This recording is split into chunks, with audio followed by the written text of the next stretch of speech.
إلى ولي العهد مولاي الحسن، تنقول لك راه المغاربة معاك ورحنا معاك، وراه عندك رجال في المغرب، والله تنخليو دماياتنا.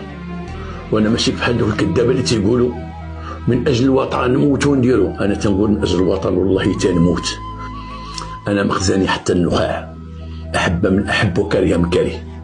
تنعاود نقول لك اسيدي مولاي الحسن، حمد الله حمد الله واشكر الله، راه معك رجال في المغرب.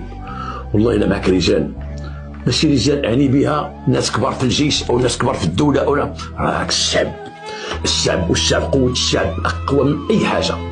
كيفاش تيشوفك الشعب اليوم، كيفاش تيشوف باك، تنبغيوك وتنحبوك. حنا تنقولها اليوم، حنا مع الملكيه وحنا مع الوالد ديالك الله يطول عمره، ولا يهمك احد. راه يخرجوا بالسنة، يخرجوا باش ما بغينا، باش ما بغاو يخرجوا ضد الملكيه، ونخرجوا حنا عريان، يسدلنا عريان، ونخرجوا عندهم ونقولوا لهم الملكيه ولا شيء غير الملكيه في المغرب. والله يطول عمر الوالد، والله يخليك لينا.